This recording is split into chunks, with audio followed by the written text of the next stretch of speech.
Hi friends, ఈ రోజు మనం మాట్లాడుకోబోయే అంశం ఒకటి కాదు, ఇది ఒక చరిత్ర. ఇది కేవలం ఒక ఘటన కాదు, ఇదే మన సమాజంలో జరిగిన ఒక పెద్ద మార్పు. ఇది మానవత్వం, అర్హత, సమానత్వంపై పోరాటానికి నాంది. ఇది కారంచేడు ఘటన.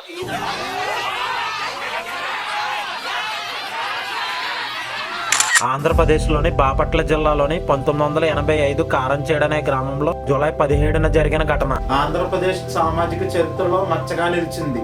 ఈ సంఘటన దళితులపై తీవ్రమైన దాడులకు, సామాజిక అసమానతలకు గల ఉదాహరణగా నిలిచింది. కారంచేడులో దళితులు కమ్మ వర్గానికి చెందిన భూస్వాముల దగ్గర కూలీలుగా పనిచేసేవారు. ఈ నేపథ్యంలో దళితులు తమ గౌరవానికి, హక్కులకి సంబంధించిన అంశాలను ప్రశ్నించడమే ఈ ఘర్షణకు దారి తీసింది.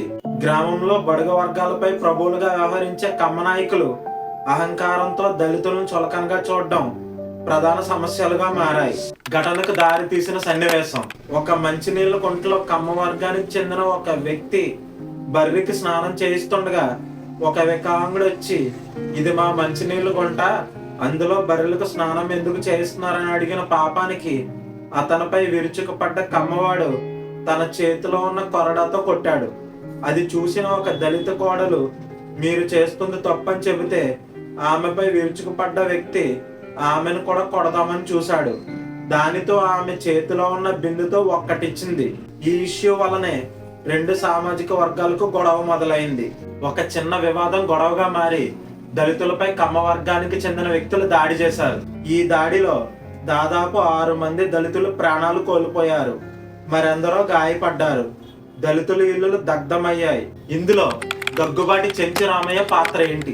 ఈ సంఘటనలో దగ్గుబాటి చెంచురామయ్య అప్పట్లో అధికార పార్టీలో ముఖ్య నేతగా ఉన్నారు.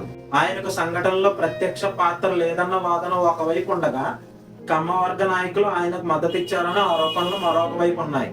ఈ సంఘటన కేవలం గ్రామంలోనే కాకుండా ఆంధ్రప్రదేశ్ వ్యాప్తంగా ఆగ్రహాన్ని రేకెత్తించింది. ప్రజలు, కవి, రచయితలు, రాజకీయ నాయకులు ఈ సంఘటనలు ఖండించారు.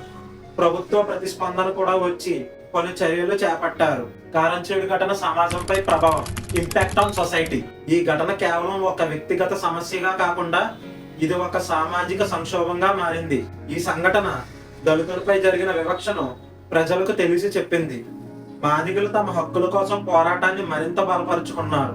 ఈ సంఘటన అనంతరం ఆంధ్రప్రదేశ్ లో దళిత ఉద్యమాలు మరింత అల్లరి ఉద్యమంగా పెరిగాయి.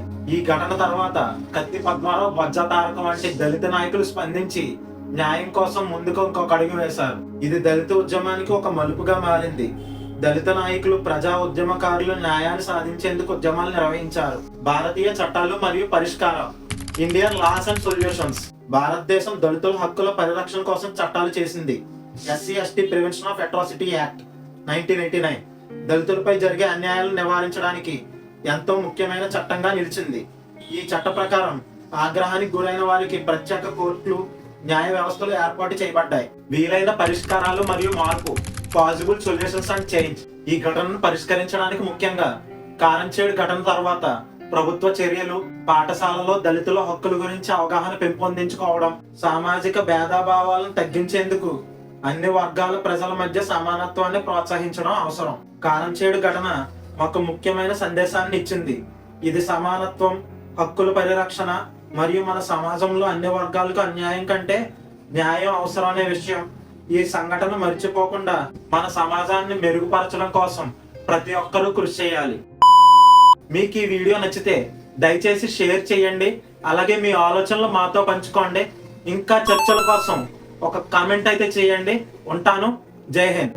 అందరికీ నమస్తే. Welcome to Jegal estate developers. మీకు మంచి commercial sites, residential plots, agriculture lands, individual houses, flats and house rentals మా యూట్యూబ్ ఛానల్లో దొరుకుతాయి. Follow us on Vamshi Kumpatla. Contact on description.